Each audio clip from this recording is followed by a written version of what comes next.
No. Sure.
Hey, what's up, man?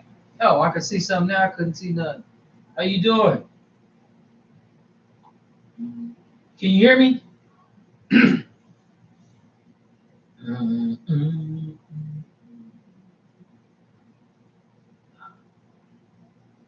Can anybody hear me? No, huh? Or can you?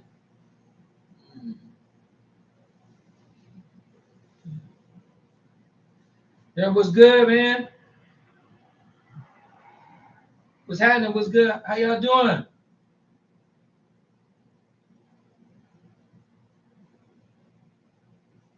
Everybody all right? Yes. Healthy girl. What's happening? How everybody week going? Everybody week going? What's happening? What's good? Side hustle, what's happening, man? I know, huh? Ready for the markets on Monday? I know, right? Yeah, yeah. Ready for the markets on Monday. Cool. For sure, for sure. Go cook. Go, huh? Hey, all last week, everybody was getting cooked, man. You know what I mean? The market was on the downward spiral. You know, sometimes it be the whirlwinds you get caught in, you know what I mean? Uh so Warren Buffett, it's hard to kind of say, right? Yes. So I'm gonna get to that during just a second. Um, So the question was my thoughts on Warren Buffett increasing his stake. So I I bought Sirius XM back when they were. This was before the merger when they were 50, 52 cent. I think they were like 52 cent when I bought Sirius XM, or they was in the cents when I bought them. Hold on for a second.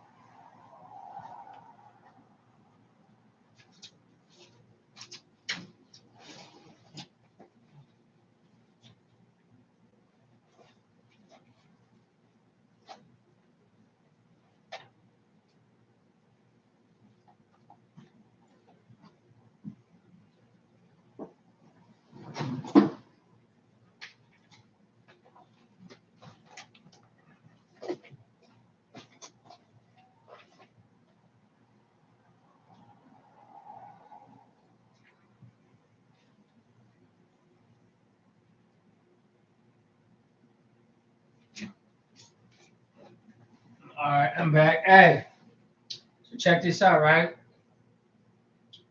I'm about to show y'all some hidden jewels. Well, basically, these are receipts from accounts when I was in the pen trading stocks for staff and other people inside. But when I was telling you a while ago that it made me think when you mentioned Warren Buffett buying Sirius.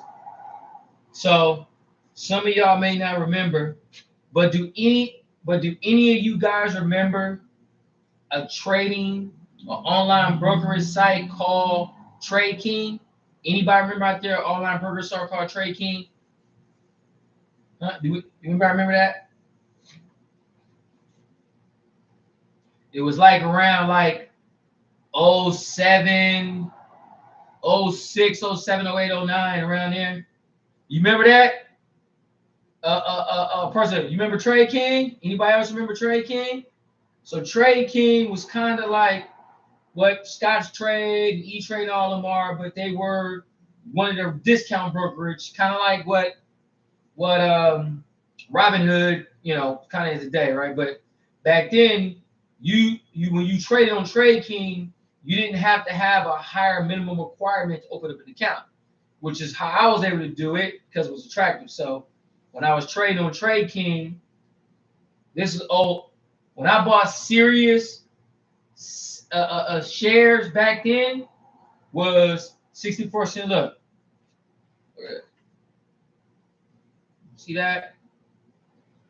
Look right here. See this Trade King right here. This Trade King right here. And look at the activity.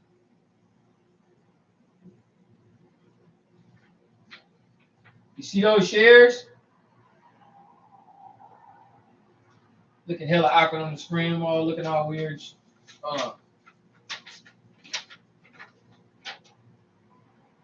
There we go. Well, I'm trying. There we go. See right there, Sirius, satellite radio. See back then, 08, I bought 14,000 shares at 64 cents. You see why I was buying them? Man, people don't know, man. I was trading. Look, I was buying these. When I was buying these stocks, they was like way low. It's way more stuff than that, but I purchased like probably a total of close to 100,000 shares of Sirius satellite radio back then, at around 64.70 cents. The company. So this is the thing about Sirius satellite radio, right? That like the company doesn't really have any competition. First, margins are really good. They own most of their stuff. So I mean, the stock price is kind of stuck in kind of a hovering position.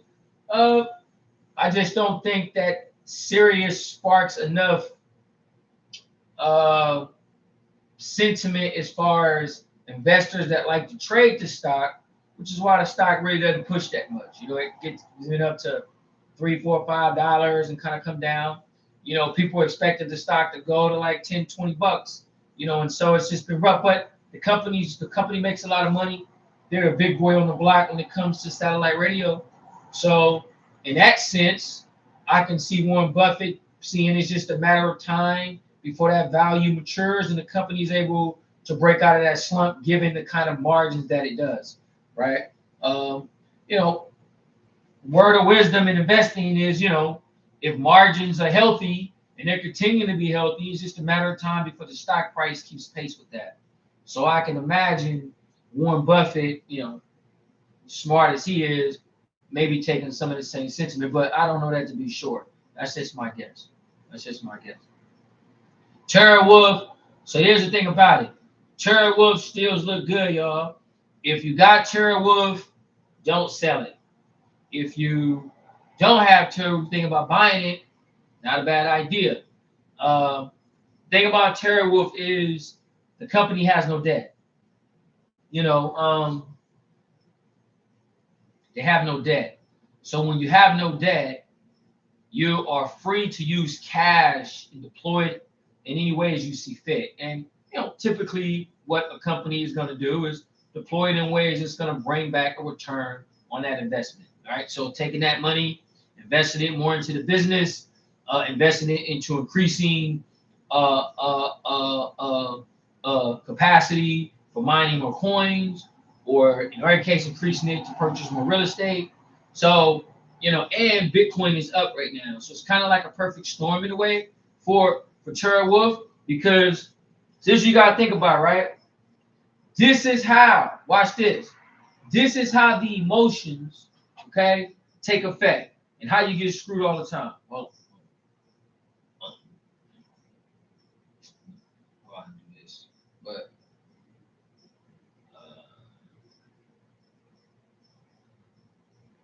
keep telling me to go live on Instagram. This time I'm just gonna sit here and talk. I ain't about to do like last time. Got y'all. I want to give you guys a point about this Terawulf thing, right? Or companies like that, because I'm seeing people are starting to make some fundamental mistakes here when it comes to the investments. And you've probably been making them, but it's time you stop making the basic mistakes. Just a second, you guys. Excuse me.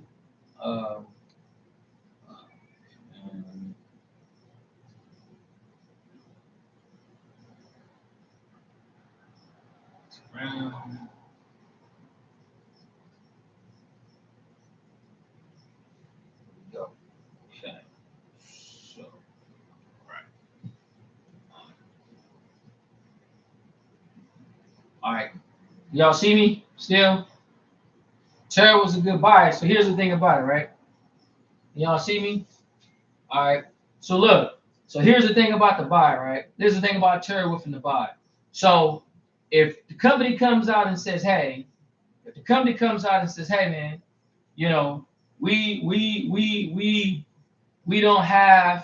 we have good earnings. Earnings is good and we're making money.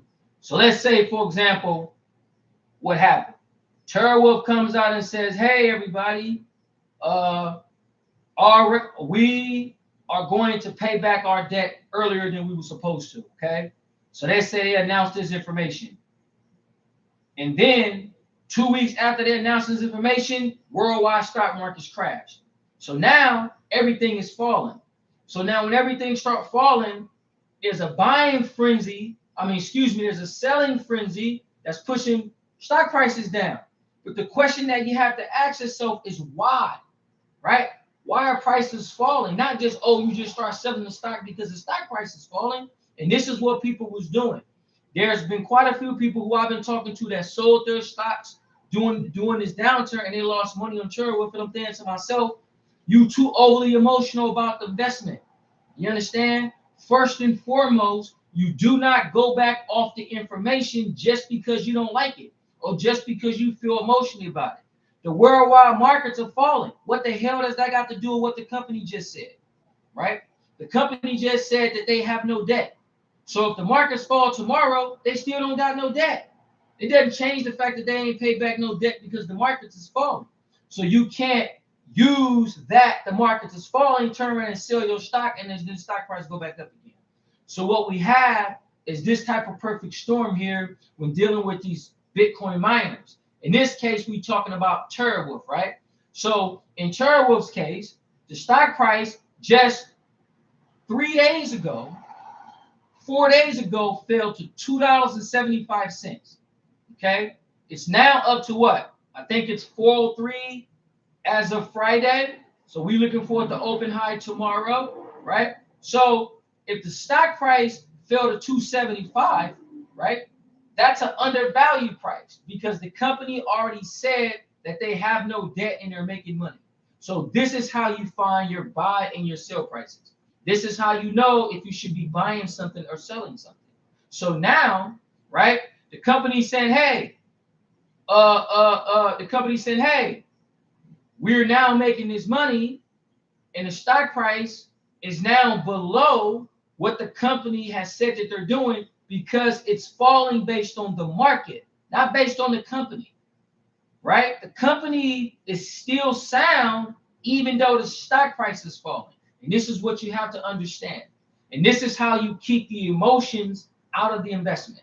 You have to stick with the information and don't look at what you see based on what you know. Like, you know they ain't making no money because they just said it, right? So now the stock price currently at $4 has been rising back above current levels. Bitcoin has also risen almost over $10,000 in the same time frame in this week and a half. So this means that all the money that the miners make right now, that they make, is going to be sold at a higher price of Bitcoin, not at 20,000 or 10,000. It's going to be sold at 50, 60,000 of what Bitcoin is trading at right now. So this is what you have to think.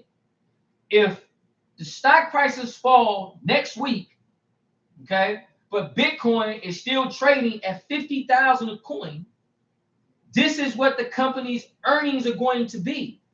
So why would you sell your stock when the stock price is trading below where Bitcoin is? Terawulf shouldn't be trading at $4 a share. If Bitcoin is trading at 50,000, they got no debt. They should be trading at like $10 a share, right? So you're just kind of doing the math. So yes, Terawulf is a great buy. Between the collective of everybody, we got a lot of shares. The collective everybody I know involved, including myself, we got over 100,000 shares of Terawulf right now. You know, so it's a really good play. And Marathon Digital Holdings, CLSK, the entire list has been doing pretty good. All right. So the other thing is this. Okay, hold on. Nvidia will. Okay, so this is the thing about Nvidia. All right, so input on the video. So look, this what you got to understand about Nvidia, right? You got to understand about Nvidia. Nvidia is what's known as a roller stock. Okay, it's gonna move. Nvidia is a very hyperactive stock. Why? One, the company is a huge cash cow.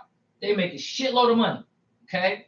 Two, Nvidia sells the type of product and services that only they sell, right? And three, Nvidia has a lot of hype and excitement around this products that they sell, right? So Nvidia, so you guys remember how back in the day, now I was in prison when it was going, but I used to watch this on TV. You remember how when Apple used to release a new product and there'd be lines around the block? You guys remember that? Or remember how when a new movie would come out and it would be lines around the block and everybody be out there trying to get it? That's how it is for Nvidia products. You just can't see the lines around the block, right? Nvidia products are that popular. So when you have a stock price like Nvidia that's trading at $1,000 a share, okay, you're only going to have a certain type of investor that can purchase this stock. The only other investors who will purchase Nvidia, as far as retail investors, which is little guy, is you would buy the stock through your pension or through your retirement, meaning you would get a fraction of a share, a piece of a share, but you wouldn't get a whole share because it costs $1,000. Okay, so Nvidia is not a dumb company, just like a lot of these companies aren't stupid. But a lot of people haven't paid a lot of attention to that as of over the last year to 2 years. Most of the major companies whose stock prices that are trading above $800 a share have all announced or done stock splits. Every one of them. I seen this coming way back when Berkshire Hathaway, Warren Buffett's company, split the B shares. They were $3,000 or they were $3,000 and he dropped them down. I remember they was like $300 a share. I remember I bought some of them. First time I had seen the shares that low. And companies started to look at that like, wow, when you bring down your shares, you allow the retail investor more opportunity to purchase. Okay. But this is what people don't understand about the increase in share price. So watch this. If Nvidia, like any of the companies, stock price is trading at $1,000 a share, and the company is worth $1 trillion. All right. That means that if Nvidia's stock price fall from $1,000 to say $800, that $1 trillion could fall from 1 trillion to say 800 billion, right? That's how volatile the stock price is at these high valuations. So this is what Nvidia does. They say this is what we'll do to maintain our dominance in market cap, like Microsoft, Amazon, right? Google, and the list goes on in the majors. If we split the stock and bring it down from $1,000 to $100 and increase the amount of shares outstanding, we allow more retail investors to purchase the stock, right? Which now allows for excitement of the stock, which now turns the stock into a roller stock. And the stock moves like this now, okay? But this doesn't mean it changes the perception about Nvidia. You understand? Nvidia isn't changed just because the stock is roller. They're still making a bunch of money. You just have to understand that Nvidia is so big of a company. And this is what you got to know. When you're dealing with major companies, all the majors, Microsoft, Amazon, Facebook, Nvidia, Walmart, all the majors. Anytime you have a really big company, anything that happens with the economy at large, 9 times out of 10, they get hit. They get hit. They get hit. They just too big to miss. And that makes a buying opportunity for you. So when I said, I believe this was just before the crash, when I said, hey, Nvidia was below $100, they went from that all the way back up to where they at today, what I think $122. Now, Nvidia has made this same shift since they have split the stock probably 4 or 5 times, where the stock has dropped all the way down to below $110, 105, 90, 99, and jump back to 220, jump back to 120, 130. So Nvidia is a safe company, but it's a roller stock. So my estimate is, why would I buy Nvidia stock? This is just me. Teachers day on. Buy it at $100. Watch it go to 130, fall back down to 110, watch it go back to 120, watch it go back down to 105, and don't make no damn money. It makes no sense. Now, some people would say, well, Wall Street, that's timing the markets. You can't time the markets. How's that timing the markets when you know what the hell the company's going to do? There's no timing here. They're Nvidia. There's no timing. The stock is going to do what the stock is going to do based on how big the stock is. Nvidia trades 50, 60 to hundreds of millions of shares a day, which makes it easier to get in and out of. The stock is very new to the split price. Nvidia is an old company, but it's a new company when it comes to the split price. So the stock still has to get adjusted to being a stock trading at these levels now. So the volatility that you see is based on these criteria. Okay. So this is why I tell people, if you in and you up and you see the price of 140, well, should I sell it? Hell yes. It's gonna come back down. It's gonna come back down. It's gonna come back down. Okay, so that's what I think about Nvidia. Nvidia is a bad company though. Hey, what's up with y'all, man, over here, man? My brother, what's happening, baby? Ghost was good. Everybody over here. I don't know that many people's over here, man. But look, can y'all see me over here, man? I decided, man, I wanted to hook it up just in case something go bad over here. This is my first time doing this, so I don't really know how it's looking. Is it looking weird? If it's looking weird, just keep it clean, man. I ain't gonna take it personal. Okay, let me look at some of these questions. What do you think about Rite Aid? Brought a bunch of Rite Aid. So, Steven, you said what I think about Rite Aid. When I first brought Rite Aid stock, they was 78 cents. When I bought Rite Aid, tells you how long I've been doing this thing, right? I bought Rite Aid. So Rite Aid is a good company, but Rite Aid is a drugstore chain, right? And Rite Aid Rite Aid isn't Johnson & Johnson, right? They're not CVS. So they are the smaller of the bunch. So the question is, does Rite Aid have enough legs to continue to grow margins enough for the stock price to continue to keep pace? That's hard to do in this new age world of consolidation. And Rite Aid has struggled with that. But they've made some moves up. They're still a big company. I mean, so it's not a bad play. It's not a bad play. What are you going to be? What day are you going to Invest Fest? I'm going to Invest Fest August. I'm going from the 22nd to the 25th, but I will be speaking. I'm still confirming Friday, August 23rd. I haven't got the time yet. But also not be going down. Hit the like button, folks.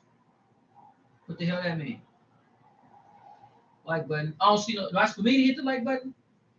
Okay. If it is, I don't know yet. Still a little confused, y'all. Hold on. What happened?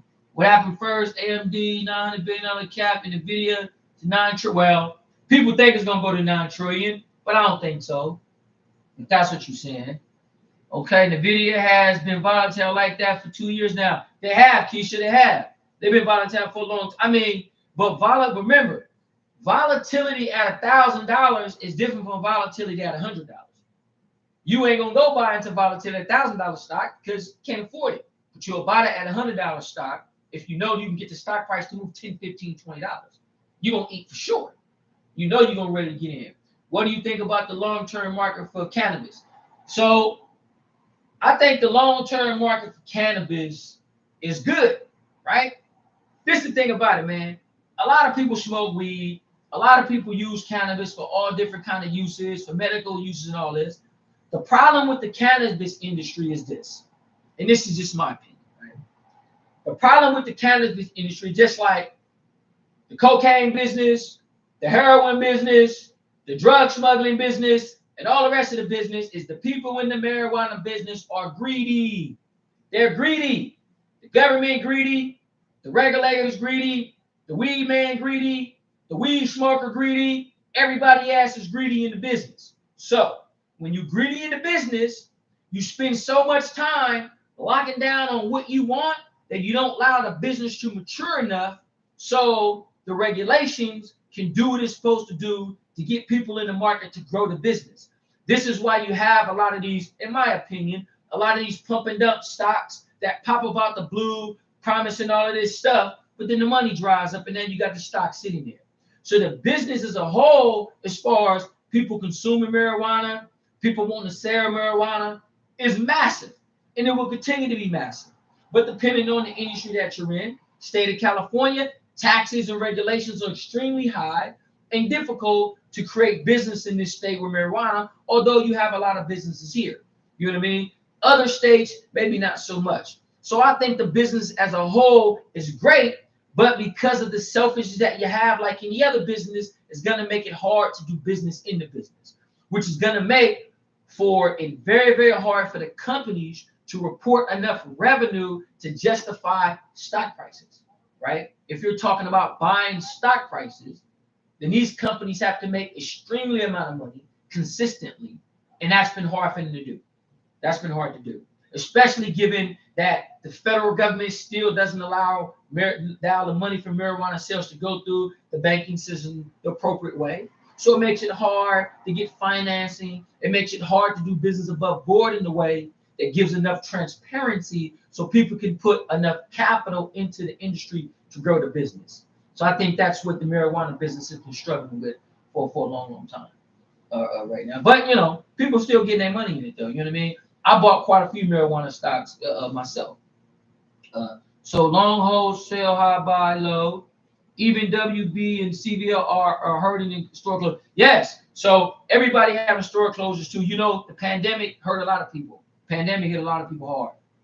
I lost a lot with Rite Aid. So trying to see, do you still got the Rite Aid shares right now? If you still got the Rite Aid shares right now, what price did you get them at? Or do I just hold? Tell me what price you got the shares at.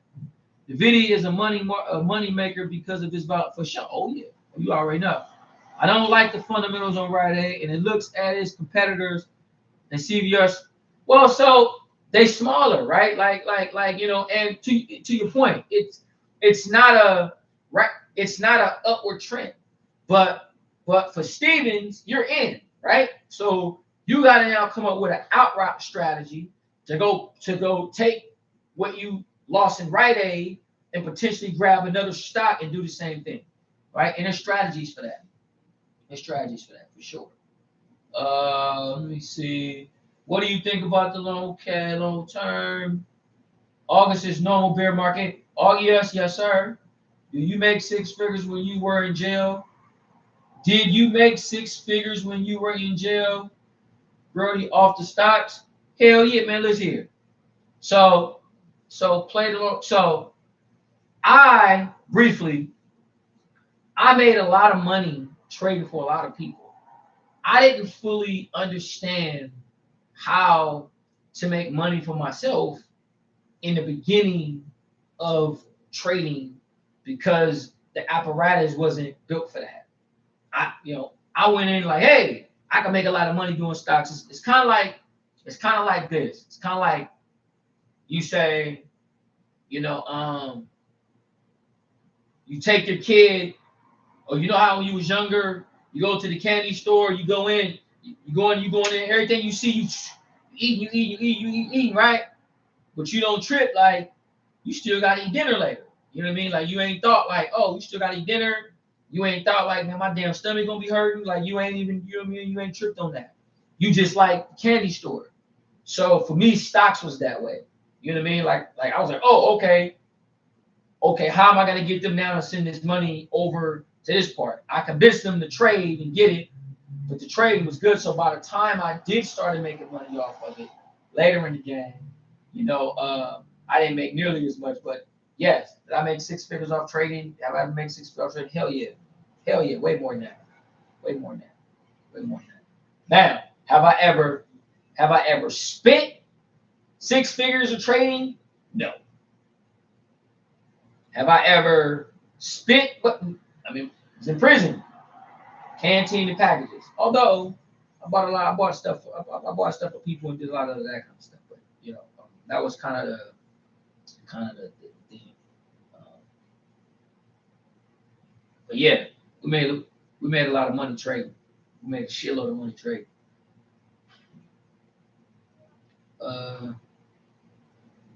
So play the long term. What are you saying?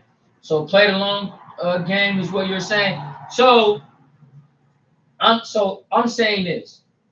When you talk about long-term game for retirement, right? This is what you gotta understand.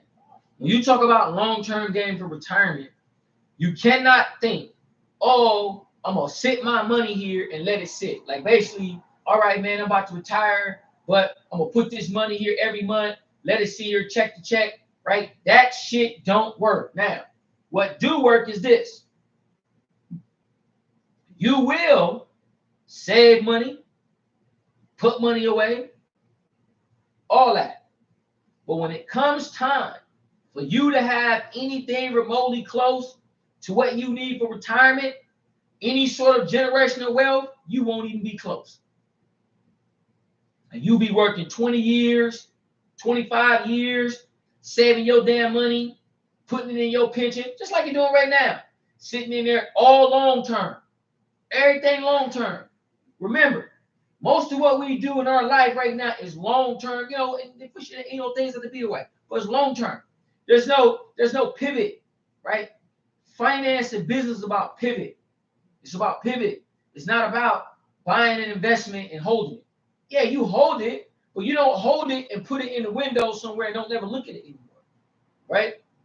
Real financing is about being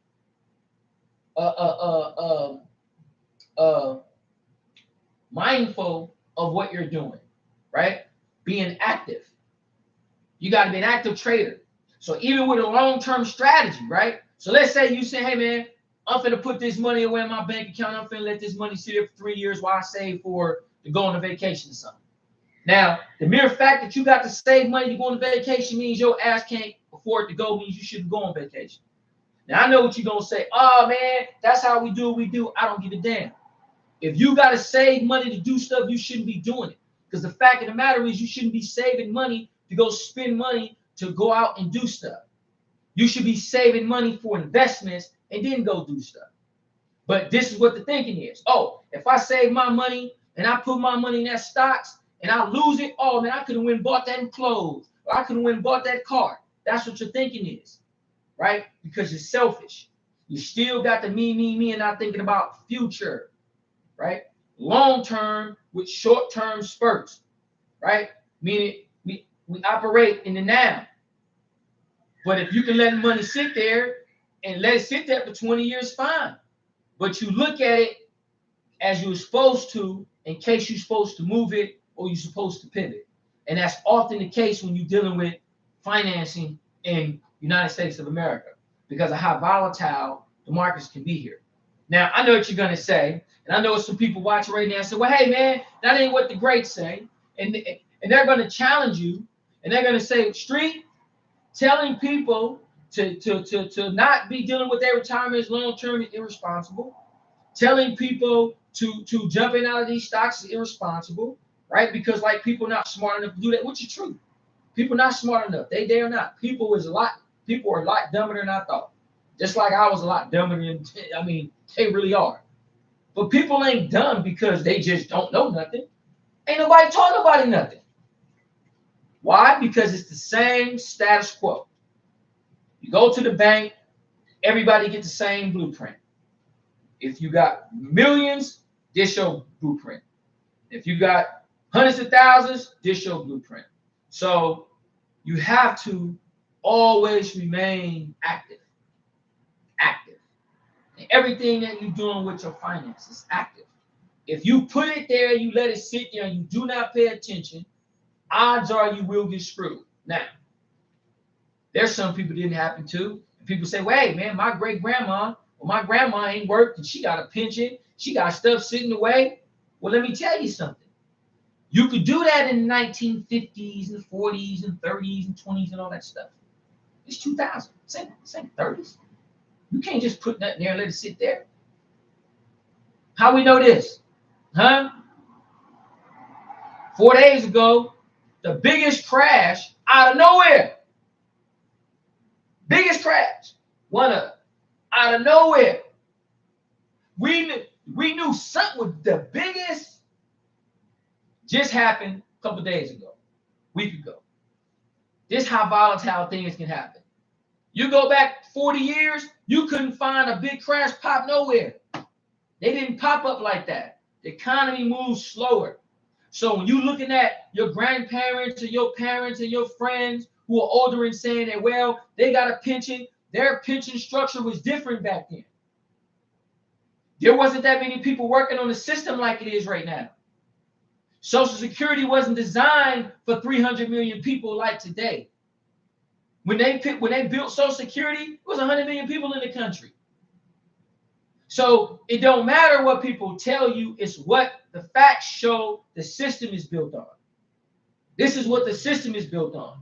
You cannot leave your money just sitting there and hope it's gonna fall out the sky and you're gonna make fairy dust. It ain't gonna happen. Now, if you're a billionaire and you got hundreds of millions of dollars, you're excluded from that. Because obviously you know what the hell you're doing because you made that money. And if you're a billionaire and you lose $20 billion and you got 50, what difference does it make? That's not the case for the average Joe, the average person sitting down like us on the chat, working every day, walking around every day. We don't fall in that category. You got people right now, right in California, you know what I mean, with things being high, can't afford this, can't afford that. Struggling, but won't make now stock purchase.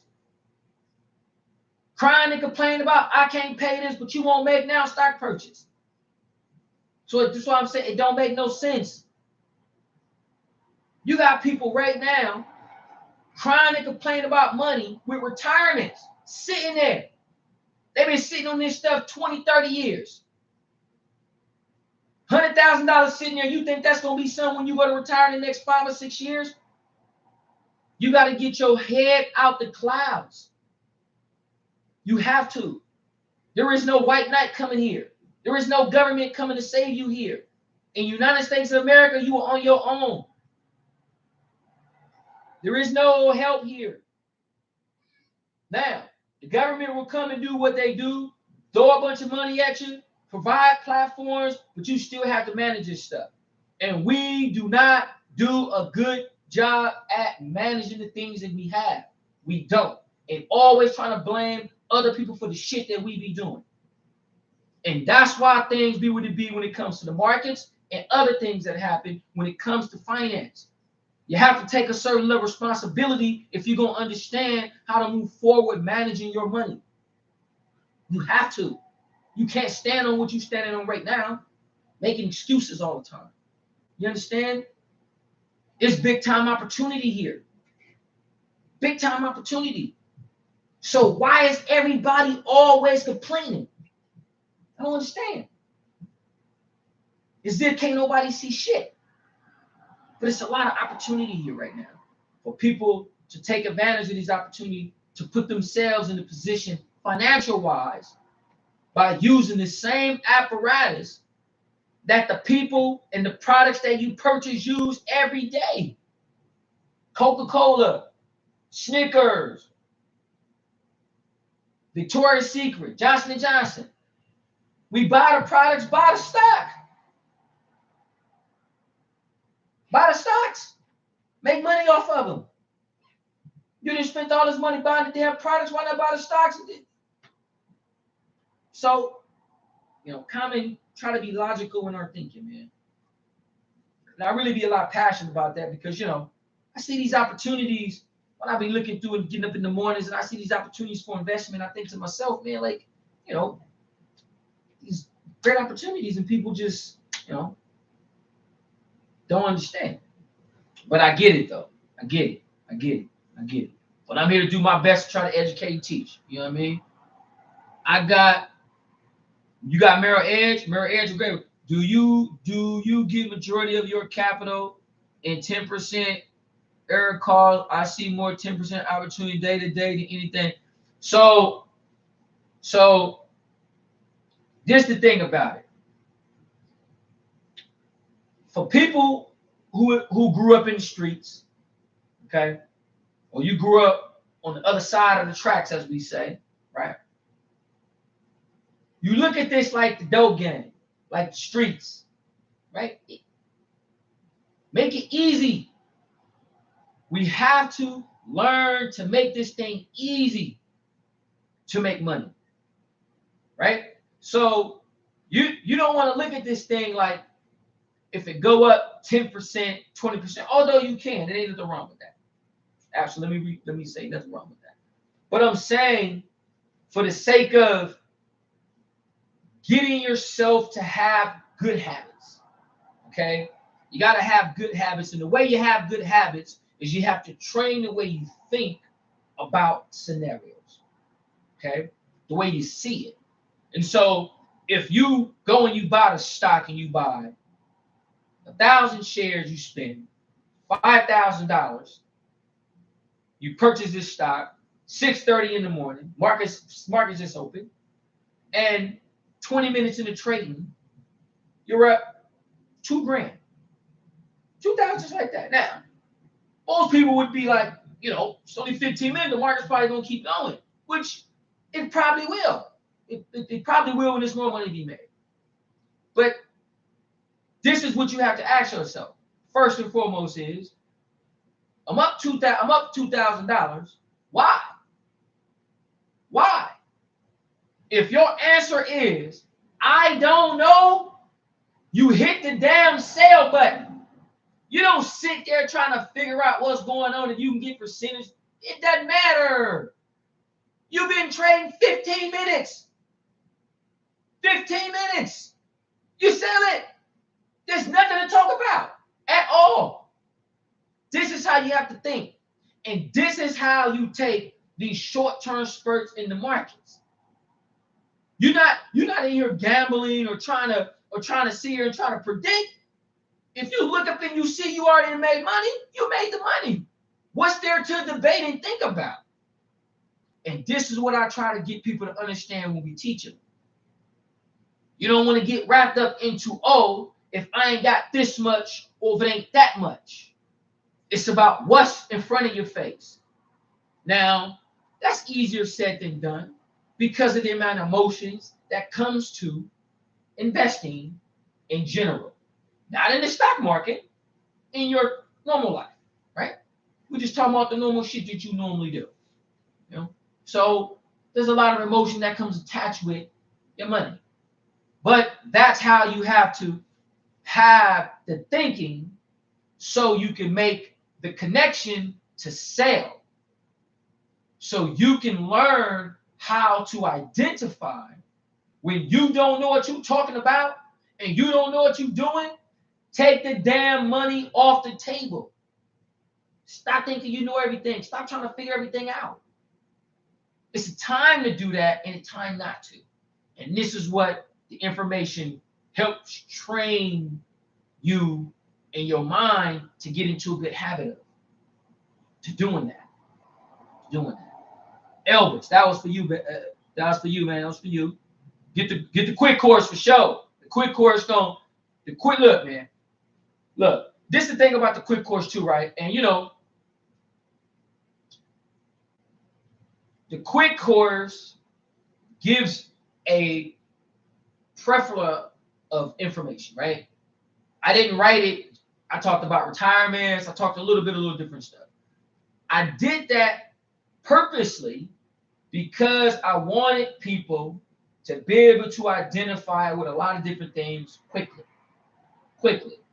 Which means you can say, wow, I didn't know this. Which means I'm an idiot. So you come to that conclusion quick, we can get past the red tape. I don't know nothing. I get out the way and I can move forward, right? Outside of that, it's going to take you a long time to come to terms with you don't know what the hell you're doing, right? You're going to struggle. So the course was designed for people to say, okay, because I know some people say, well, Street, you wrote the course and, you didn't really stay on one point because I wasn't trying to. And the reason I wasn't staying on one point, because you don't stay on one point. You jump around every day. You ain't stayed home, done nothing today, nothing. You want to tell me my course don't stay on track, your whole damn life off track. What are we talking about? No, it's not written to be on track. It's written to move around so you can have some things to identify with. That's why the course is written the way it's written. No, people ain't never identified with that because it doesn't exist. The current apparatus for what we have for financing doesn't provide you an opportunity to do any real reflection.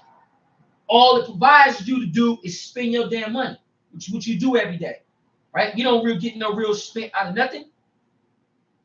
You spin. You don't really get to kick back and say, well, why I'm doing this and what's going on with me and this. No more different than you do when we trade in the stock market. You just, sell it. Why? I think. You think. You think. You don't know shit. So the idea is to be in a situation where you have material to put you out the box in your thinking. And finance is one of them ways where the common sense thinking about finance, the common sense thinking has taught you what? Tell me what the common sense thinking has taught you. Looking at me right now in this, what has the common sense thinking taught you and got you? Got you what? What? And we all think like that. Checking account, saving account, banking account, savings, a retirement, work 25 years. It's all the same. It's the same thinking. Same, get a CD, sit it there. Don't try to time the markets. Sit, hold. Same thinking. And that shit ain't got nobody nowhere. Show me where it's got people. You got people sitting on money right now, can't grow it. Because they still thinking to sit there. You'd have been taught to see this whole time. Now here it is. It worked. Watch this. It worked. You 52, 42, or 62, and it worked. You sitting on your pension. You got your retirement. Now what your ass gonna do? Now what? Let's see how far that shit get. Let's see how far that sit and get your ass. Now that the country is in full debt mode. And now when rates get to changing, here's the thing about it. They could the creditors and the country that took all this stuff about what they promised, but it's all crap. Oh, we promised Social Security, just like your company talking about, oh, they promised to give you your pension. That's all lies. You know why? I'm going to tell you right now why it's a lie. Because you can't pay nobody money you ain't got. I don't care what they promise you. Where the money at? You can't pay what you don't have. And it don't mean they working you. It don't mean they tricked you. It don't mean they stole from you. It don't mean they lied to you. It means that the money ain't there, so you can't be paid. Now what? So if you out there and you sitting around, you just sitting on your stuff, you need to know that the country is in debt. Huge debt. We talking 20 plus trillion with a T. Trillion.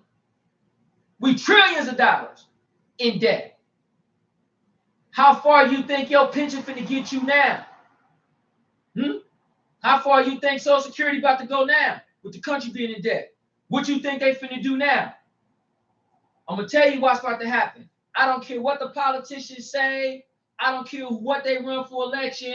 I don't care whether it's Kamala Harris, though I ain't a Trump fan, so I don't want him to win. I'm Democrat, but whether it's another Republican, because I'm not against Republicans, another Republican, whoever is in the White House for now, for the next 10, 15 years, whoever wins, is going to have to tackle the debt. And you know what they about to have to do? You know what they finna have to do? This what's about to happen. You mark my words. They are about to start cutting everything. You know why? Not because they hate black people, not because they don't like minorities, although that might be true, I'm just talking about this particular case. Not because they don't like black folks, not because they don't like minorities, not because they don't like the transgender community, not because they don't like the LGBT community, not because they don't like the Asians. It ain't got nothing to do with that. It's going to have everything to do with their money is not there. You got to understand something and take it serious. The money isn't there. When the money isn't there, because you are a minority, you get hit hardest. But the money ain't there because we minorities. The money ain't there because we keep spending too damn much. That's why the money ain't there. You spending too much damn money. We spending too much. It ain't no money for nobody because everybody is spending. The government is spending, everybody else is spending. So this is what you got to understand. So you now got to start looking at your pensions and your retirements and rethinking this long-term strategy that you have. It's not going to work that good like it did 40 years ago, 40 years moving forward. I promise you it's not. You'd be lucky if it's a pensioner to give anybody at the rate they're going. Because I can promise you right now, next Republican get in office, tax cuts, defense. Ain't nobody gonna want to cut defense spending. They ain't gonna want to cut some of these things they got to cut in order to bring these budgets back in line. You know how much stuff got to be cut? You know how much pork belly got to be cut out this thing to bring this stuff back down? So, since the government won't do what they're supposed to do, hopefully they do, you have to start doing that yourself. And start managing yourselves better by taking advantage of these opportunities to play these equity markets, because it's the best way to structure and build your wealth and generational wealth if that's what you're seeking. I know that's what I'm trying to get for sure. For sure. $35 trillion, man. Think of that. Man. That's crazy. $35 trillion. How are we a country based on capitalism but we in debt? Because this country is built on a capitalist society, which is built on what? Debt, finance. If you notice, this is what the company pushes, right? Excuse me. This is what the country pushes, meaning the politicians who being pushed from the government, right? This isn't some conspiracy theory. See, this is what people keep thinking too. There is some sort of conspiracy theory here. It isn't. It's simple. If you make a product and people don't buy it, and you spend money to make this product, and you go buy cars and trucks and buildings, and you got to put lights in the building and water plants in the building, and people don't buy the product, then you run out of business. So that means that people have to buy, right? So in this country, it's a capitalistic society, which means it's built on the backs of what? Free enterprise. Okay? The United States of America is one of the only countries in the world, right, that doesn't really run the country. You go to these other countries, the government run the country. You go to China, you go to North Korea, you go to Russia, right? The government run that shit. The people don't run nothing. The country, the companies don't run nothing. The government go and start let the government seize some property over here. Look at it.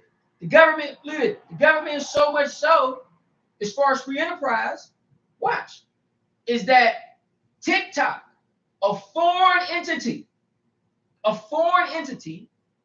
right or not, who's been accused of espionage by some, who's been accused of national security because they have access to American consumer data, which the American government considers that to be a national security threat. Yet TikTok filed a lawsuit in the United States courts to halt, watch, the American government from banning them. Let TikTok ass would have been in Russia, would have been in India, would have been, ain't no you going to court. You out of here because we say you out. So that's not the case here in this country. You get the opportunity to have your day in court, even though it's crappy. I went through a horrible experience with the justice system, so I can tell you firsthand, it's full of shit. But it's also the same justice system that locked my ass up, that got my ass out. Right? So there's you know what I mean? So I'm saying this to say that the capitalistic society that we hear runs it based on the government in order to meet the numbers that the economy needs to function. The government puts out the mandate, which is people need to spend money in order for the government to pay bills. That's why big city man, my brother, that this country as a capitalist society is in so much debt. That's why it isn't so much debt. And why it stays in the amount of debt that it's in, because of the stuff that's going on. And we as the people keep spending and then be like, oh man, the government screwed me over. Man, look how the government keep doing black people. The government doing this. What? Yes, that's true too. Screwed us over. But dude, you can't seem to save 2 nickels. Now, you can't seem to save 2 pennies. So it's hard to excuse the fact that you still can't save nothing, even though we got to look at all the shit that the government did done, which is a lot. But you still ain't saved shit. So if you saved a bunch of stuff and you had a bunch of stuff and you just got wiped all the way out, that'd be a different story. But that ain't the case in many cases. In some cases it is. But we're talking about you having an opportunity and not seizing it. And if you don't have an opportunity, then unfortunately you don't have that opportunity. But there's a lot of opportunity for finance here, and we just don't take it very effectively as we should, unfortunately. T, hey, Kendrick, what's up, man? Like I said, bro, you helped me and changed. Hey, and like, hey, was you at 6 sharp? Was you the one that did you send a message to one of my people on my team said they saw a message from you? Is that you, my brother? Is that 6 Heart PKT? Trying to start learning. All the time, my brother. All the time. Hey, man. Hey, my brother. They sent me your message. I appreciate the words. I appreciate what you said. It's an honor and a privilege to hear you say, man, that my life story, my time in prison may help change your life, my brother. It's those is really humbling to me, man. It really is, man. I really appreciate hearing that. Thank you for telling me that, man. I just never imagined, man, me being I'm in prison. Who gonna care about, what I'm doing in the pen? You know what I mean? So to hear people have changed their way of thinking, based on the struggles that I had to take to change my life around, I really appreciate that. Thank you, man. I appreciate that a lot. So I want you to keep following, man, so you can keep on seeing what we got going on. For sure. I appreciate that a lot, my brother. I appreciate that. How are you? Where we at? I'm good, my brother. For sure. All the time. Who is this? Carol G, what's up, man? What's good? There's a lot of people on here. Who is this? Okay. Somebody said something. Change my. Who's that? I heard you on your Ear Hustle podcast, being a fan ever since. For sure. Oh, appreciate that, my brother. I appreciate that. I tend to go down here, man, to Atlanta, man, and try to make some more memories, man, and text some folk and do some good stuff. tell us about how the yen worked on the dollar. So, oh, big bro, what's that, baby? What's good? So, the video that I made, hold on for a second.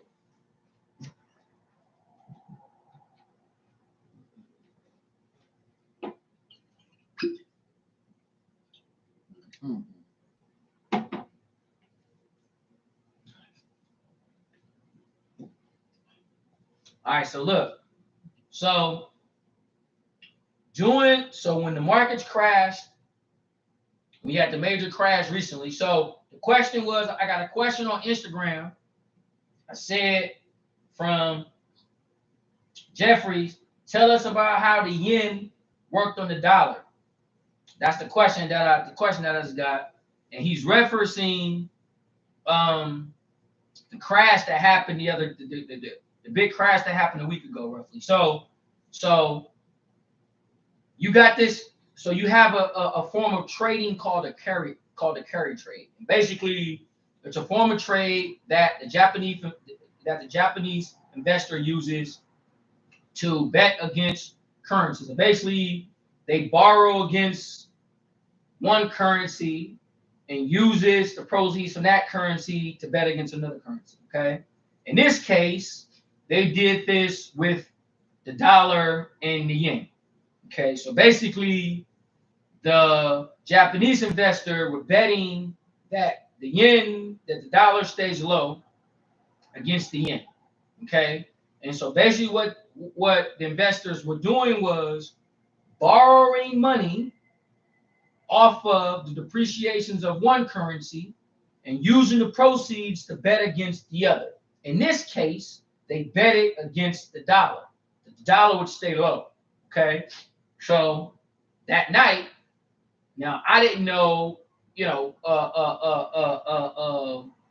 that those trades were being activated. I just saw the markets fall. I saw the Nikkei index, which is the index that represents the Japanese index, sinking. It was down like 3,000 points that night. This was early in the morning, late at night when I was up doing what I normally do. So when I saw that was due to those trades being sold, so those investors could cover the borrowed money that they did, which spilled over to our markets and caused the markets to fall. So that form of trading is typically done with currency trading. Okay, it's typically done with currency trading, and so that's how that was a part of what exacerbated the sell-off last week. That was a part of that sunk that last week. Personally, I think so. I'm holding on about. Okay. I personally think so, yes. I'm holding a bag of XRP and the other coins. Okay. We'll talk over Swift. They have to be complicated. They have to be compliant by March, and it will be a single improve across the world. It's on a. What you talking about, the coin? You talking about the coin? I sold off 2 years ago and thinking that second was going to rule on it. What you talking about you sold off? I read it was a hedge fund betting. Well, so they said it was a hedge fund, right? But it wasn't clear if it really was the fund. They saying it was a mistake trade that was put in. And it was an extra digit added, which told the computer to purchase 1 billion shares instead of this other number of shares that they wanted, or something like that. It was hard for me to kind of understand what they were when I was reading through the material to figure out the information about the hedge fund. So it was kind of hard to see if that was necessarily true or not. For sure, bro.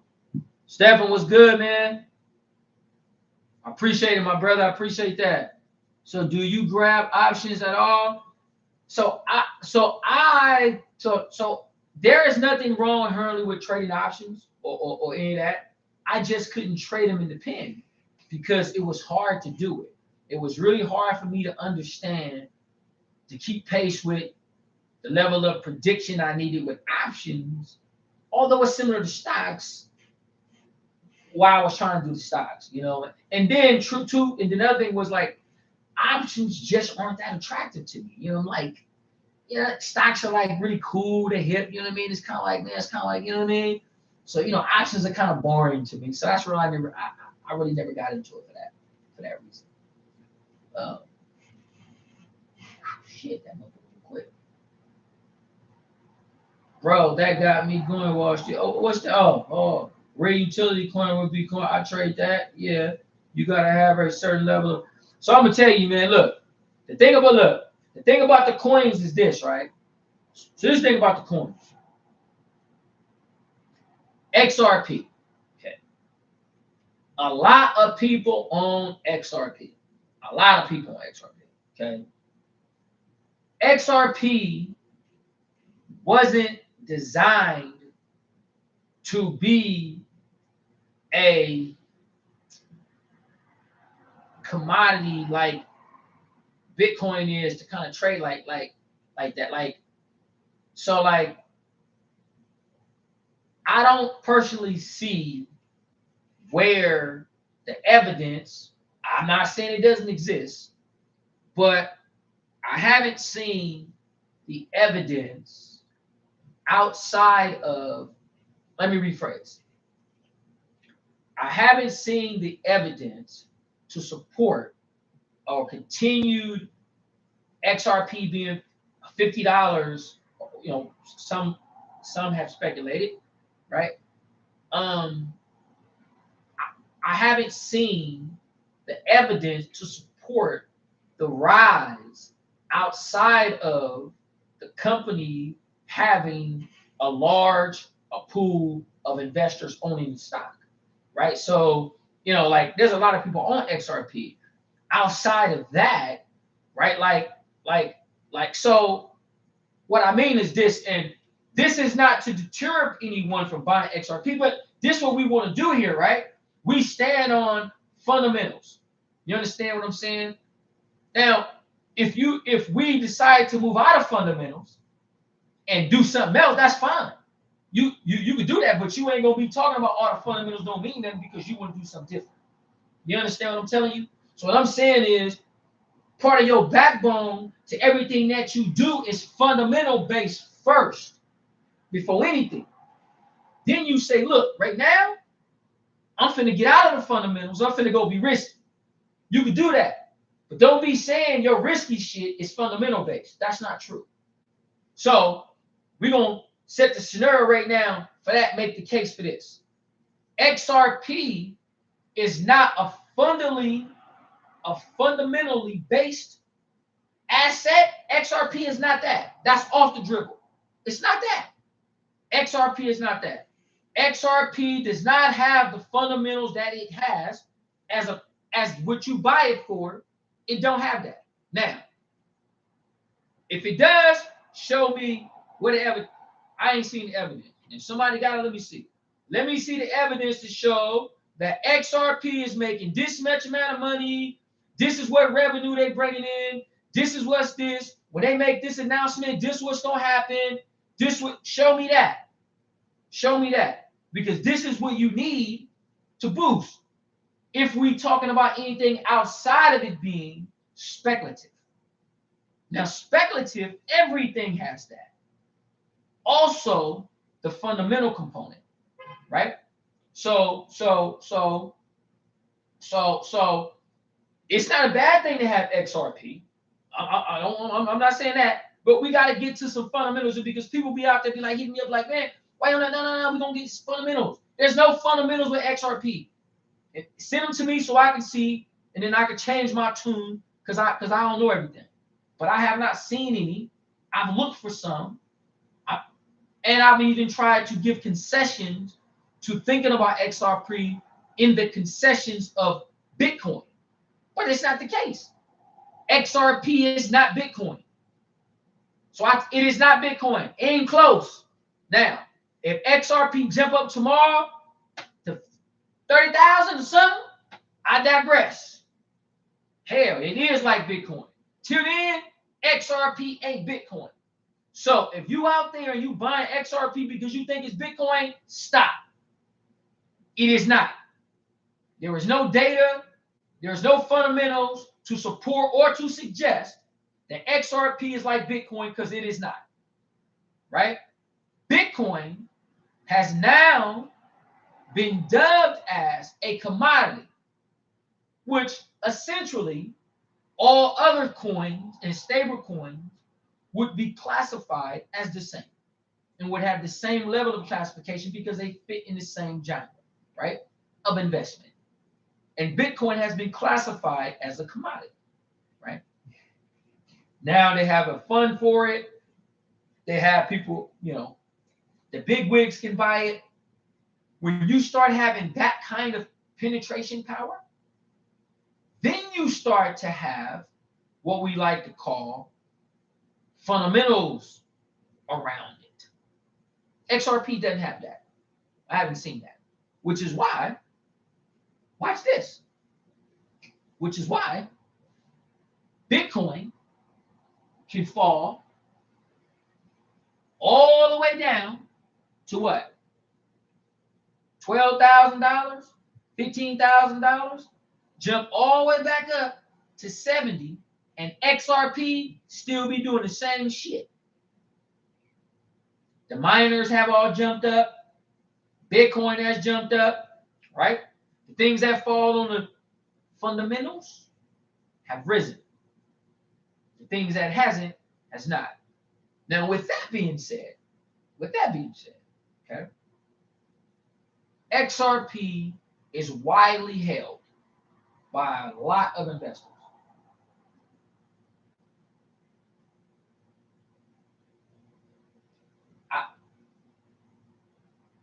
I'll be in Atlanta from the 22nd to the 25th.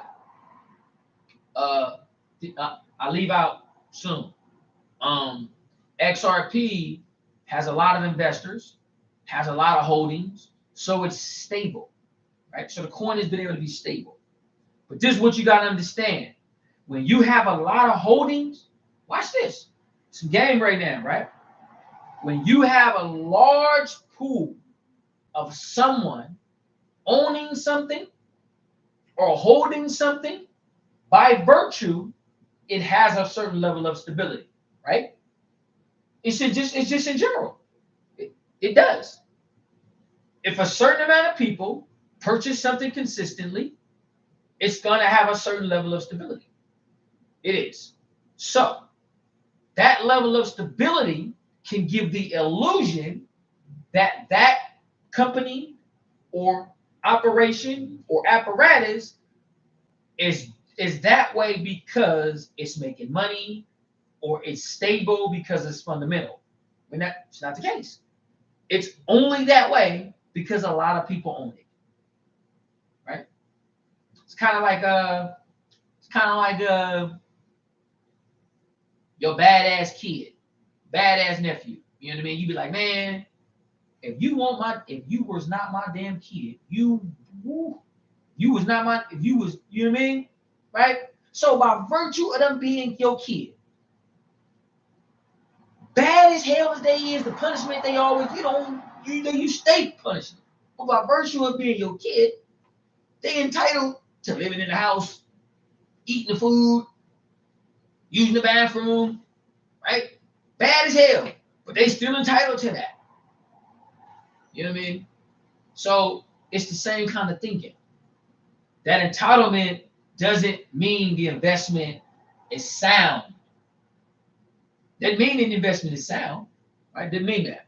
So, in my opinion, that's why XRP hasn't taken this rapid descent. People keep saying, well, yeah, it's about to. Well, here's the thing.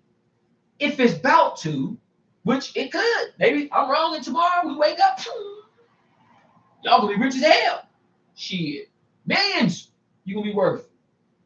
I hope so. So you can be like, Street, we told you so. But if it don't happen, I'm gonna be like, well, I told you so. I've been telling you. So XRP is not that type of coin. You understand? It isn't. It isn't. So if you're buying XRP with the hopes of this, stop. Don't buy it for that reason. Buy it because you just, I'm gonna buy it because it might go up. Buy it for that reason. You have no fundamental reasons to buy it. Show me the fundamentals you're using to make the purchase. You know, show me what you're doing. So that's not the case. So Dogecoin is similar, right? It's you know, it's another token. You know, Dogecoin is another token. You know, that's there. It has the same type of feel and sentiment behind it that XRP does, and the other coins does. The only coin, okay, understand this, y'all, and understand this. The only coin that has any real substance and fundamentals behind it is Bitcoin. That's it. Everything else, until it shows this fundamental sort of apparatus of being able to move based on, then, you know, those coins don't have that. And so those coins are risky investments. But that's fine as long as you know that's the kind of investment that it is. Right? XRP is not some, man, get it, you're going to become a millionaire. That's bullshit. Show me. Show me the evidence to support that. I'll show you the evidence that don't support it. You can't show me no revenue. You can't show me no margins. You can't show me no owners. You can't show me nothing. You can't even show me the exchange that got XRP on that's doing what they're doing. Now, XRP is not fake. Somebody did make it. I know all of that. They made it. It's there. It's all of that. But show me what you need to have in place for the coin to attach itself to in order to rise in value. That's the fundamentals that we need. Show me that. That's what we're looking for with XRP. I'm looking for that with XRP. This is what I want y'all looking for with XRP. That's what you're looking for. You're looking for something that tells us that this coin is based on this value, based on this level of operation. That's what you need. Right? You don't have that, it's not the case. That's the breakdown of XRP. That's the true nature of the coin. People don't want to hear that because they think, but that's the true nature of the coin. That's the true nature of the coin. What about the coin they use for the California tax? So, like I say, anybody can make a coin, right? Look, if the state of California make a coin, so let's take that. If the state of California say, hey man, check this out, y'all. We got a coin called the California coin of you know, I don't know. We got the California coin. And the California coin, we're going to issue the California coin for gas tax. California coin going to be issued for gas tax. Now, because the California government is a $3 trillion government, $2 trillion government, they can issue a coin and back the coin by $2 trillion. You see? So things like that can happen, but that has to be the case. That has to be the case. Why were people screaming online by saying Terawulf wasn't legitimate? Smile Terawulf came out and basically said that it was true. We are legitimate. I know. So this is the thing, right? So this law firm now, I'm gonna say this. I do not know. I have not seen any evidence to support or to deny that Terawulf is legitimate or not. Okay.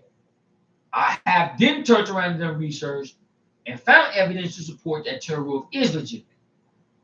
So like they said, I seen it. I mean, now, if they're lying, if the CEO, the CFO, and all these people are lying at Terawulf, all of them going to jail.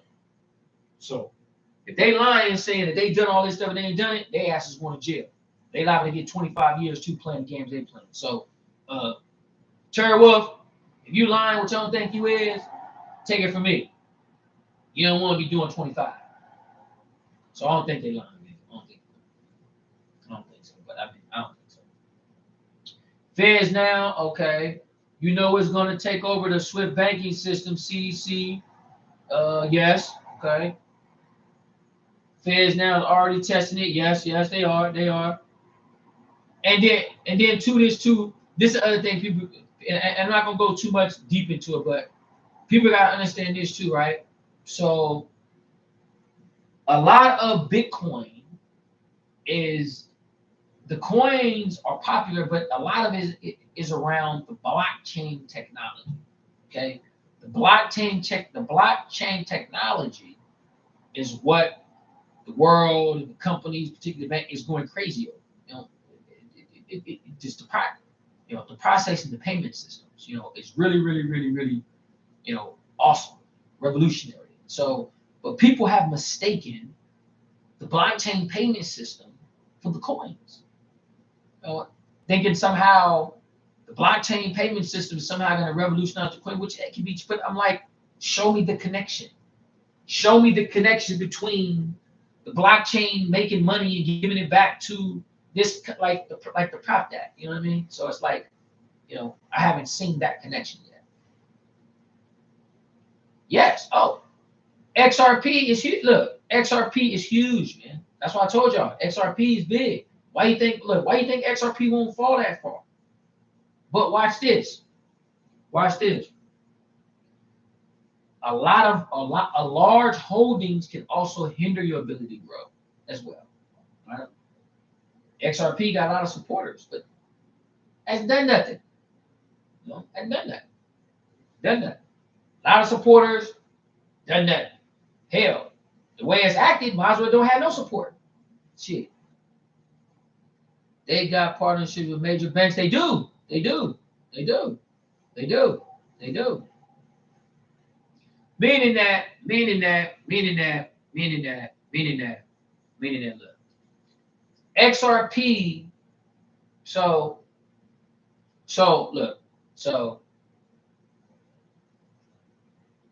Microsoft sells computers. Okay. Microsoft sells computers, and the money that Microsoft's made from those computers goes into Microsoft's accounts. And then Microsoft come out and say, hey man, we made this much money selling computers, and the stock price go up. It go up because they actually made the money selling those computers. So I'm saying, like, when do XRP says, hey man, this how much money we made. We made this amount of much money. This what our revenue is, and this is, we paying this dividends or not. This is what I'm saying, right?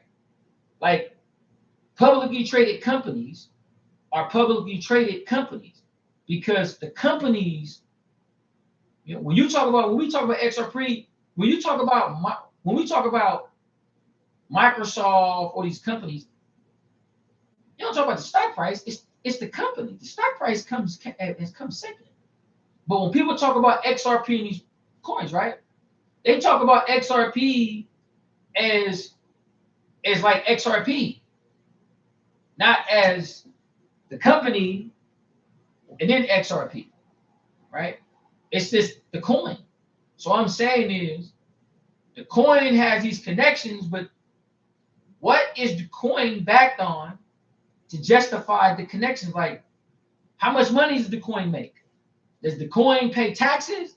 Does the coin have a bank account? Like, you see what I'm saying? Like it's you're buying it.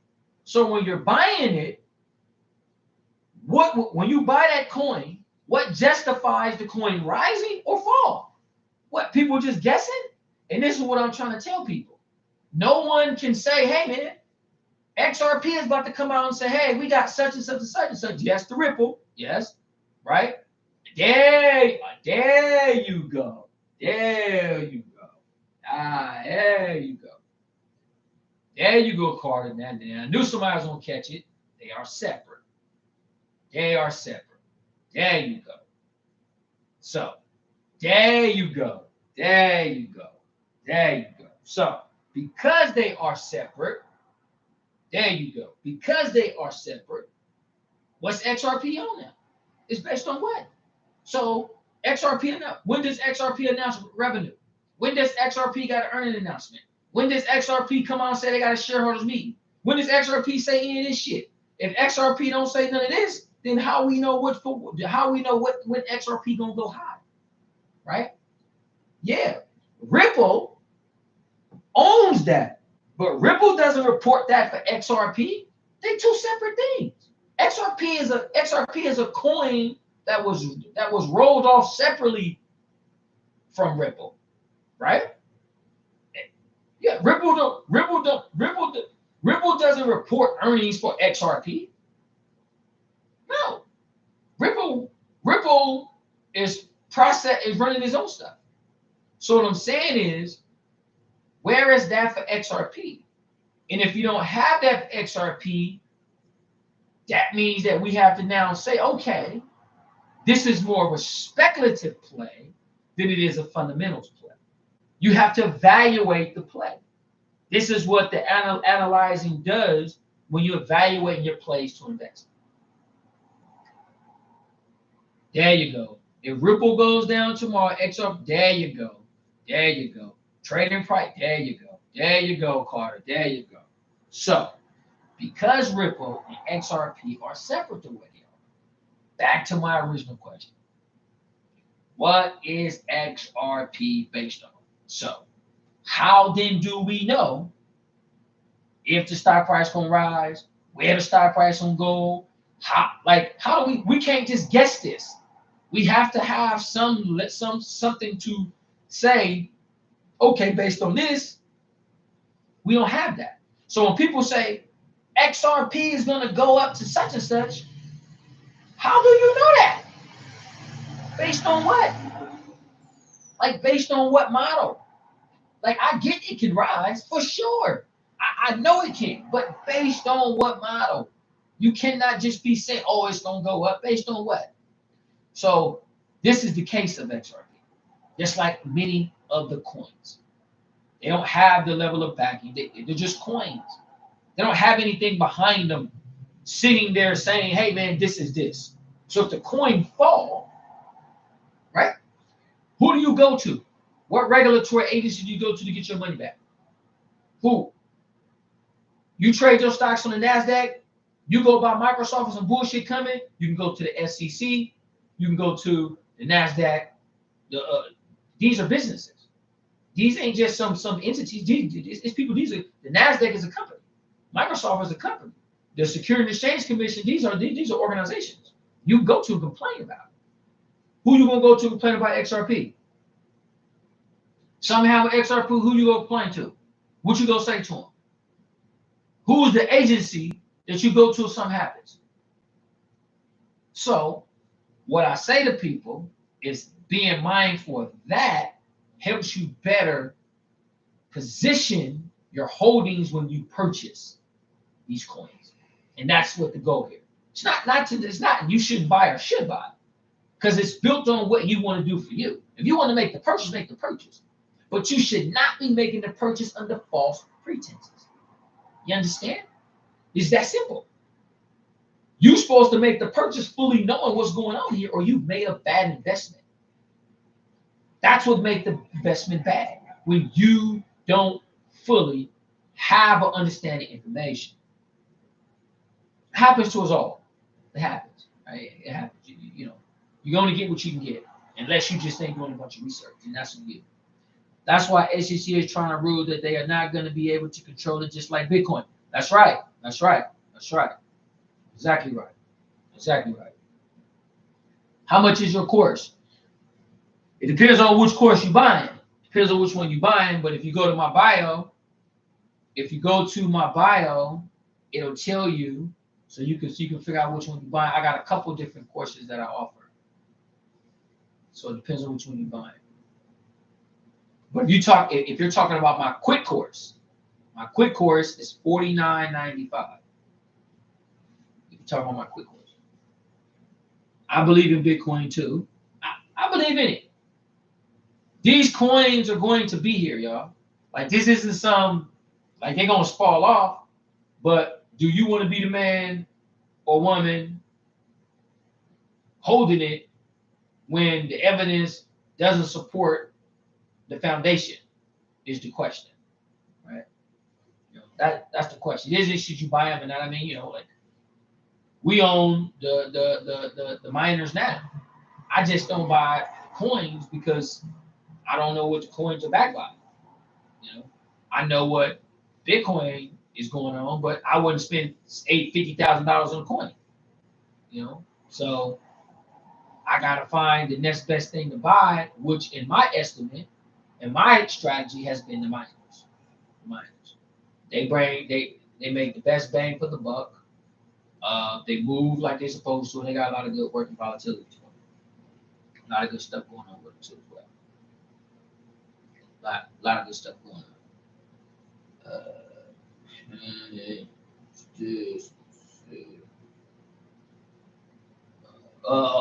I'm past time.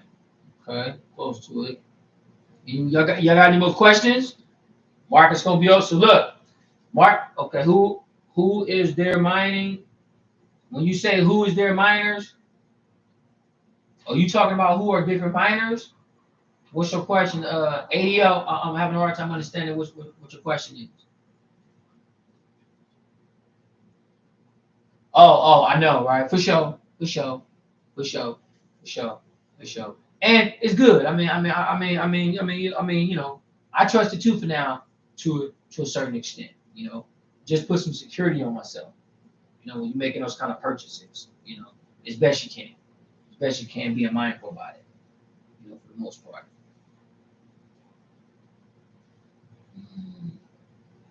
Who is this? Okay. When the next time you gonna be home? Well, I leave Thursday, so I'll be gone for 5 days, and I'll be back next week. Right now, I just been scrambling, trying to figure out what the hell I'm gonna wear. We had to retool websites.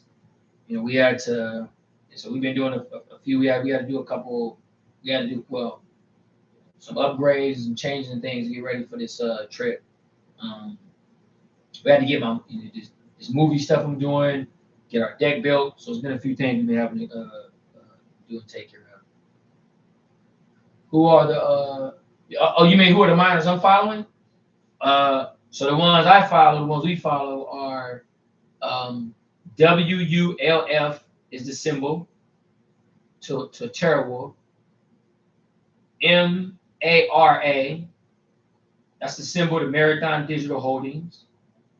CLSK, that's the symbol to ClearSpark. Riot, RIT, that's the symbol for Riot.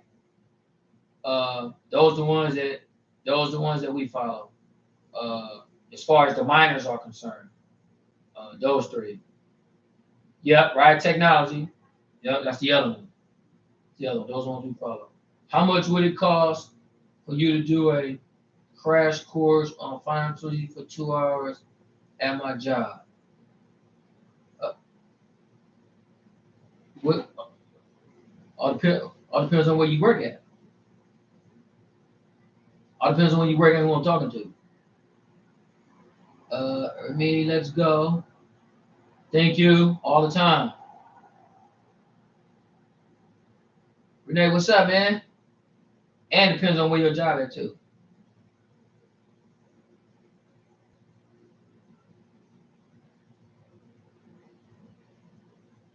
That's who. Did you say Reese?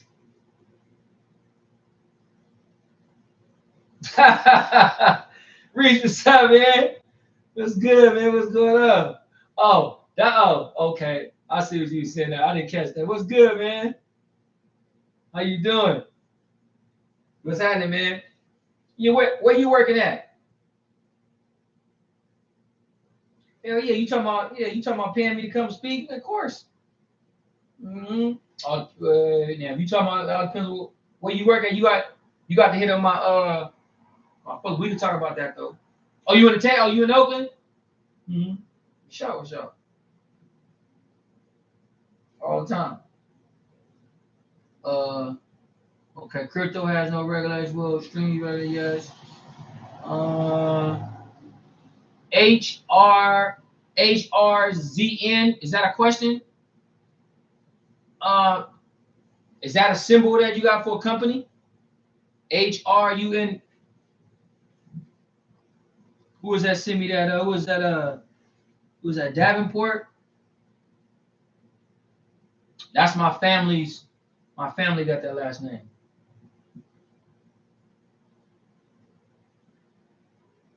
So tomorrow, market's gonna open. For those people who've been holding Terawulf, which has been on our radar, they've risen the last couple trading sessions. They're up to 403 from 275.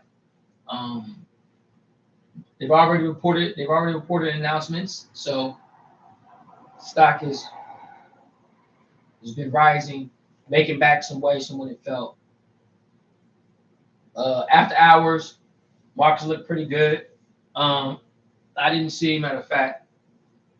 So something else which is that you can do. I'm show you guys. See if I can show you. Just a second.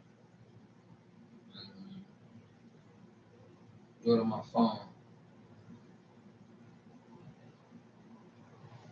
Okay, so I'm show y'all something. So I got my phone right here. So you see this? So right here. So you see right there. That's the what. Now these the markets are closed, right? You see underneath it where it says post. That's after hours. So after the market's closed, the market still trades for after hours. When you look at those after hours numbers, that gives you an indication of what the stock price may be. Okay, so y'all see right here, you see my watch list. So you see where it says post underneath. So you see right there where it's clear spark, it says $11.84, and it says 51 cent, and then post 4 cent. The post is after hours trading. So everywhere where you see post, that's how you know. That'll give you some indication of what the stock may be headed the next day. All right. It doesn't mean that, but it gives you an indication of what it did in after hours trading. So I always look at after hours trading to give me an idea of what the stock may do the next morning. Okay. So I always look. I've been looking at the after hours numbers for 15 years now. I always look at that. Yes, it's always going to give you it's just that. So if you like for example, let me show you. So this prime example, look. So look at this. I'll show you something. So you see right there where it says, so you see BKKT. So you see right there where it says up. BKKT says it's up. It's up. You see where it says it's up 16 cent. It closed. But you see right there, it says it's down 39 cent in after hours trading. So that means that because in after hours trading, that can give me an indication that it may be down tomorrow in the morning. Okay. So you see right here where it says, so you see BKKT. You see where it says up $13.79, up 16 cent. But you see in a post where it's down 39 cent. The 39 cent is what it fell in after hours trading. That can give you a sense of what the stock may be headed tomorrow in the morning. It doesn't always mean that, but it gives you a sense. So you always want to look at the after hours numbers because it gives you just a bit of that extra, guidance that you need to determine the trade. So you don't have to make so many decisions based on you be like, well, guess it. So wow, well, it was down in after hours. what's up in after hours, right? So it just gives you that more to do. Well, understand. It's just a little trick that you use that I tell people to use in trading. And then it's the overseas markets, right? So somebody had asked me like, well, how do you know? So the overseas market and Bitcoin don't stop trading, right? Like they close, but because they open before us, the market's open. So here, so you see here at the top, see right at the top up here, you see right there at the top where it says Bitcoin. See where it says Bitcoin down $700? You see over there where it says the Nikkei? Right here?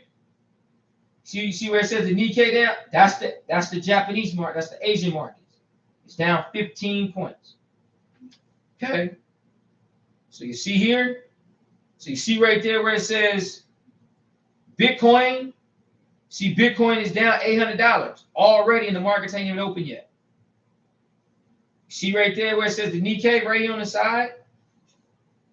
That Nikkei means that it's down 15 points. The other day it was down 3,000. So looking at the Nikkei, now, let's say the Nikkei was down 4,000 now, right? You'd be like, oh shit, it's down 4,000. That means our markets might get hit tomorrow, so I'm not gonna buy nothing. I'm just gonna sit back and wait. This is the cover that it gives you.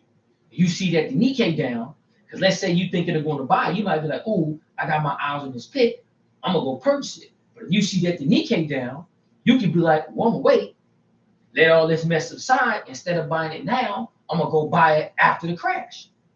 Because you already know the market potentially coming down, because you know the overseas market is already feeling the hits. So these are little tactics that you want to use to give you, so you don't have to do a lot of guessing.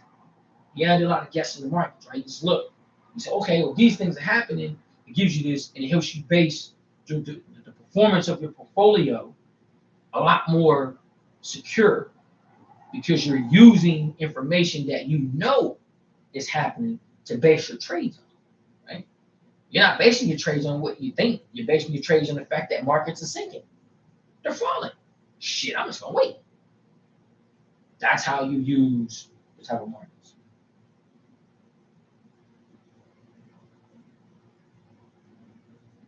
I appreciate that, my brother. I appreciate that. For sure. I appreciate that. So it's gonna give you this extra added that you need to understand that. Okay. So we got the after hours trading, we got the foreign markets, okay? And then the other thing I'll say is this before I go, like, when you wake up in the morning and if you see markets there, right, and markets are falling or down, remember this: when the markets first open, it has to move in a certain direction.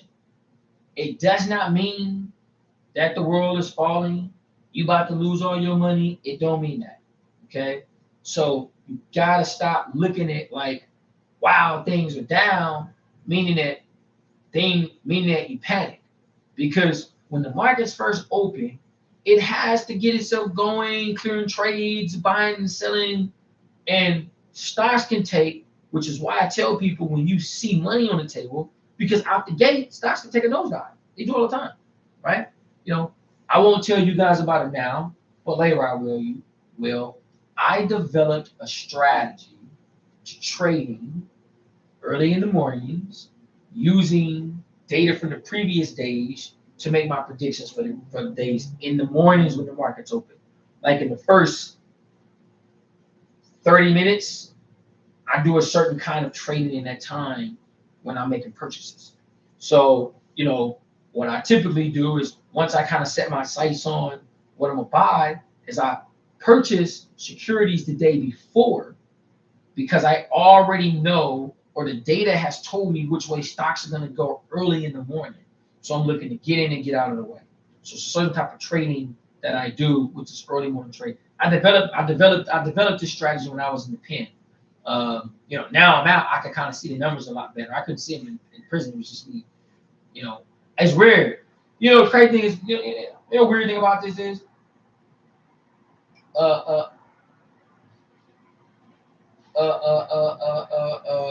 is that the things that I see with the computers now, I used to have to predict in the pen. It's crazy. I never could see the bid ask prices. Like I used to have to predict that stuff. And like this, like these prices,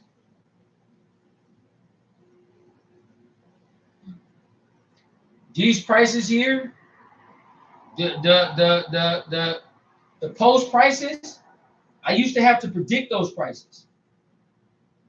I got whole charts. I got like charts where I used to have to predict those prices and try to come up with what the prices was buying and selling throughout the day. It's weird that I can see them now. It's crazy. I used to predict that stuff. I just read the daily analog from the weekly charts.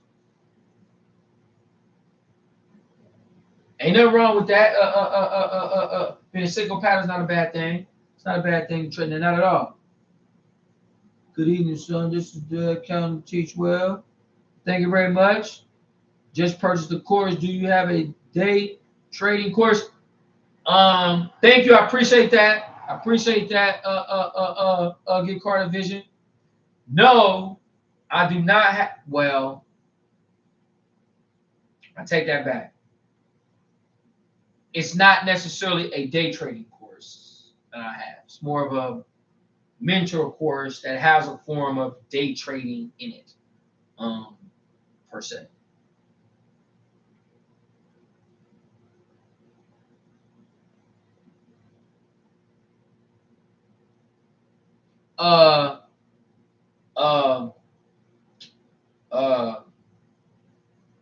Which one is that one again, Elvis?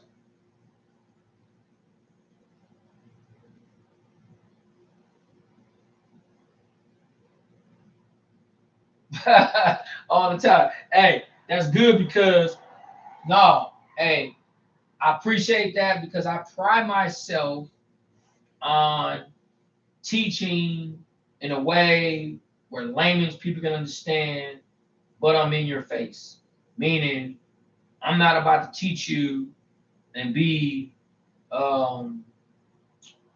catering to you because you don't understand stuff. But I'm not going to beat you up and judge the facts that you don't understand. Like we're not gonna do that. We're not gonna judge it. We're not gonna ridicule it. We're not gonna do that. But we ain't gonna sit on no bunch of excuses neither. You know what I mean? And so it's important that people get the information and that I spend the appropriate time to break down and give people a layman's term so they can understand and people can make changes in their life. Whether you out trading or not, I want people to have an understanding that the confidence levels that you have, that you use to go out and get that job, you use to cook that food, you use to go dancing, you use to get that date, you use to all those confident tricks level you do. It's the same thing you use for money management, right? Like it's the same. And so, I hope and I'm thankful, so thankful, and so honored, and so appreciative that people have learned from me. I mean, everything I learned, everything I know, I've learned on my own. So I wouldn't even have known if what I was teaching was right. You know what I mean? Wasn't nobody to go ask no questions to and nothing. So for people to say hey, dude, I was able to take your stuff and do something with it.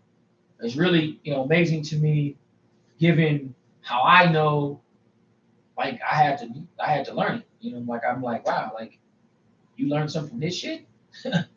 if you knew, some of the corners and angles it had to go, So I'm just really, really appreciating, And so that's why I'm really passionate about it. So if it comes across and people like, man, he be yelling, I probably do. I apologize, but I ain't sorry. I'm passionate about educating people. People, I'll say this briefly just before I go. So it's people watching this live right now who know me in all kind of ways, right? New, old, just met me a second ago, been knowing me 10, 15 years, 20 years. To those people who have gotten to know me and know, thank you for everything that has happened in this short 16 months that I've been out of prison. I won't, next time I do live will be from Atlanta, right? Like, I don't know, it's just like my next live will be from Atlanta, Georgia, where I'll be at a conference that like I couldn't have thought of imagining, just 5 months ago. So it's like to those people who've like watched this journey, like everything that you've done, everything. I mean, and you know what you like you've done a lot. I mean, a lot to get me out of prison. And like, I'm really, really, really, really honored and appreciative to everything that y'all done for me, man. I really am. So much so. I really am. And I really appreciate it. I do. Now, I'll be on my way to Atlanta to go represent my story, my platform, and God gave me the opportunity to do that. So, to everybody out there who believed in my story, my platform, this is what we worked on. This is what we worked for. This is what we pushed for. This is what we've been doing it for. So y'all know me, y'all know how I rock. So y'all know I leave no stone unturned. So y'all know I tend to go down here and have a ball and go down here and make a splash and go represent this platform, and for everybody that's been out there supporting my platform, supporting, educating people in the right way, finance for all people. Mad love and respect. Once again, y'all just don't know, man. Honor is a privilege. I was looking forward to this live because I know I wasn't gonna see y'all, man, until I came back. Hopefully when I come back, man, I'm like, hey, y'all, I got a movie deal. This shit is really finna be up, right? So I appreciate that. Love y'all, man. Much love and respect. Tomorrow, let's get it. Have a good week this week, man. To everybody out there, to everybody on the chat, on the Instagram, mad love, mad appreciation, much love. To everybody on the YouTube, mad love and respect, man. Y'all been there. Let's get it. Let's go. I'm a reflection, man, to everybody that supported me. Everybody out there, man, who think that it's not possible, that it can't be done. It might don't seem that way. It might take a long ass time, but it's possible. It's possible, man. It's possible. Peace out, y'all. Mad love and respect. T, I love you to girl, baby girl. I love you to death, baby girl. We gotta tap in ASAP. All right, y'all.